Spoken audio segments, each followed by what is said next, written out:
Welcome to the Deep Dive. We're kicking off today with a look into something really interesting for anyone working with large language models. Especially if you're coming at it from an engineering standpoint. Exactly. It's called step-back prompting. Mm-hmm. We've been looking at some material on prompt engineering, basically. Aye. White paper excerpts. Right. And our mission today, really, is to get under the hood of how this step-back approach can, well, significantly boost how LLMs perform. Particularly in engineering tasks. Yeah, by getting them to tap into a wider base of knowledge first. Yeah. I mean, we all know you can ask an LLM a question, get an answer. Sure, often a decent one. But crafting prompts that give you really accurate, useful outputs, that's, where the skill comes in. It takes refinement. Absolutely. Prompt engineering is definitely iterative. You're finding the best way to guide these, frankly, incredibly powerful models. Okay, so let's dive right into this step-back prompting. In simple terms, what are we talking about? So step-back prompting is a pretty smart way to structure how you talk to an LLM.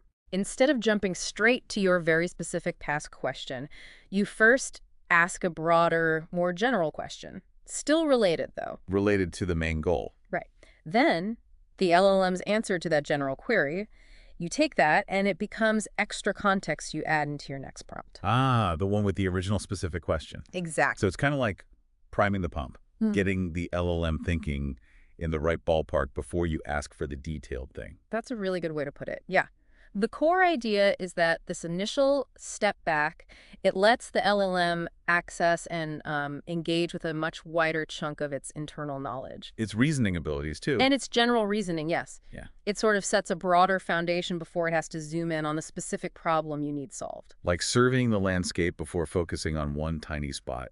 Makes sense. Precisely. So what are the real advantages then? Why do this two-step thing? Well, there are quite a few good reasons. For one, by making the LLM think about those broader principles first. The answer that gives for the specific task tend to be, well, more accurate. They often have deeper insights. Rough. It's not just like reacting to the immediate words. It's operating with a richer context, like an engineer thinking about basic physics before designing some specific little part. Okay, so a more informed answer. Got it. What else? What other benefits are there? It also seems to encourage the LLM to do a bit more maybe critical thinking and apply its knowledge in perhaps more novel ways. How so? Well, by asking it to pull up those underlying ideas first, you're pushing it beyond just simple pattern matching. It has to actually engage with the core concepts. And here's where it gets quite interesting. That extra context you feed in, it actually subtly changes how the LLM processes the final specific prompt. Really? Because the model has already sort of activated relevant knowledge in its parameters, you see. It's primed. So it's more likely to make connections and generate outputs that line up with that broader understanding it just accessed, more so than if you just gave it the specific prompt cold. So asking the general question first basically points the LLM towards its most relevant internal expertise before we even ask the main question. You've got it, exactly. And one other potential benefit, maybe less obvious. Yeah. By focusing on general principles first, not super specific details right away, it might help the LLM avoid getting sort of sidetracked. Sidetracked by what? By maybe irrelevant or even misleading specifics early on in the process. Interesting. So starting broader can lead to a more focused, robust final answer. Now, I remember the material we looked at had a really good example. Video game storyline. Yes. That's a perfect illustration. It was about writing a storyline for a level in a first-person shooter game. Right, and the standard way, the direct prompt might be something like. Something like, write a one-paragraph storyline for a new level of a first-person shooter video game that is challenging and engaging. Pretty straightforward. Okay, and what kind of result did that give? The example output they showed was, well, it was a story about a squad getting ambushed in a city, fighting through alleys, finding an enemy plot, racing the clock. You know, the type. Standard action fare. It's creative, sure. It does what you asked. But like the source material noted, it can feel a bit generic. Lacks a really strong, unique theme, maybe. Right, okay. Decent, but maybe forgettable. So how did the step-back approach change things in this case? Okay, so for the step-back prompt, they asked, based on popular first-person shooter action games, what are 5 fictional key settings that contribute to a challenging and engaging level storyline in a first-person shooter video game? Much broader. And what kind of settings did the LLM come back with? It gave a list of 5 pretty distinct settings. Abandoned military base, cyberpunk city, alien spaceship, zombie-infested town, and an underwater research facility. Ah, okay, those are definitely strong themes. Recognizable, compelling for that genre. Exactly. They provide solid thematic anchors. So how are those then used to actually get the storyline written? Right, so the LLMs answer that list of 5 themes. You feed that back in as context for the final prompt. Okay. So the new prompt becomes something like, context, 5 engaging themes for a first-person shooter video game. And then you list the themes it gave you. Take one of the themes and write a 1-paragraph storyline for a new level of a first-person shooter video game that is challenging and engaging. Gotcha. And the result? Was the storyline noticeably better? Oh, absolutely. The example they gave, which used the underwater research facility theme, it was way more specific, more immersive. It talked about a murky abyss, a dilapidated facility, mutated sea creatures, an elite marine with, like, experimental weapons. Okay, yeah, much more atmosphere. A much clearer sense of place and threat. And it all stemmed directly from that theme provided by the step back prompt. I can really see how asking that broader question first really focused the LM's creativity, led to something much more vivid. Definitely. Okay, so let's shift focus a bit.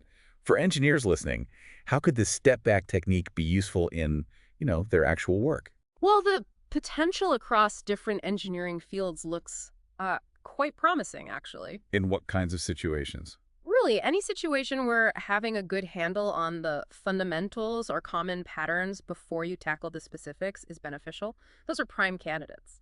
Can you give us some, concrete engineering examples? Sure. Think about generating code. Instead of just asking for a specific function, you might first ask the LLM about general architectural patterns, or maybe programming best practices for the type of software you're building. And then ask for the code. Right. Then ask it to write the detailed code using that context. It could lead to code that's, more robust, easier to maintain, better structured overall. Okay, that makes sense. What about troubleshooting, like complex systems? Yeah, good one. You could initially prompt the LLM to maybe outline common failure modes for that type of system, or list typical diagnostic approaches. Before asking about the specific problem you're seeing. Exactly. Get the general troubleshooting framework first. So building that theoretical base before getting practical. How about design? Innovation? Definitely useful there, too. Say engineers are brainstorming new solutions or designing something novel. They could start by prompting the LLM to outline, say, fundamental scientific principles in that domain, or maybe existing tech paradigms, before asking it to generate specific design ideas. So sparking ideas that are maybe more creative but still grounded in reality. Precisely. Rooted in established knowledge, not just random suggestions. It also sounds like this could just be more efficient. Save engineers time. Yes, that's a potential major benefit. By guiding the LLM to a better starting point with that first step back prompt, You get there faster. you potentially cut down the number of tries, the number of iterations you need to get the result you want. Fewer prompts back and forth. Yeah, the LLM is less likely to go off on tangents if it has that broader context established right at the start. And what about the reasoning? Does it actually make the LLM think better? Well, think is a tricky word, but it encourages a more structured process, let's put it that way. Or so. By explicitly asking for those broader principles first, you're kind of prompting it to activate those deeper concepts. And that can then lead to more logical connections, better reasoned outputs when it finally tackles the specific task. Okay, that's clear. So let's just recap quickly step back prompting.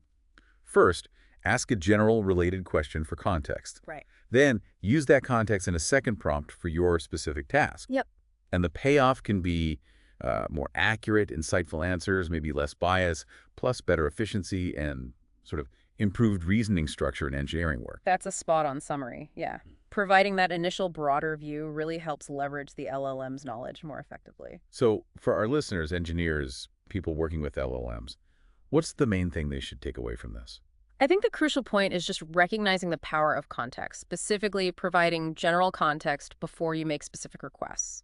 It's a simple idea, really. It is, but this two-step approach can significantly boost the quality and the relevance of what you get back from the LLM, especially for engineering tasks where that foundational understanding is just so critical. Right. It's not just about making the final prompt super complex. It's about strategically setting the stage first. Exactly that. So we'd really encourage you, the listener, to think about how you might try this step-back technique. In your own workflows? Yeah, in your own engineering work, your experiments with LLMs, think about those tasks where starting with the bigger picture, the underlying principles, could really lead to better outcomes. Well, thanks for taking this very insightful deep dive into step-back prompting with us. I hope everyone listening found this useful. It was a pleasure. Yeah, definitely an interesting technique. And if you are keen on more insights like this AI engineering, practical tips for using LLMs, definitely hit subscribe. Please do. And maybe a final thought to leave you with, just consider how deliberately prompting for foundational knowledge first, how that could actually fundamentally reshape the way we interact with and use AI in engineering. Something to ponder. Until our next deep dive.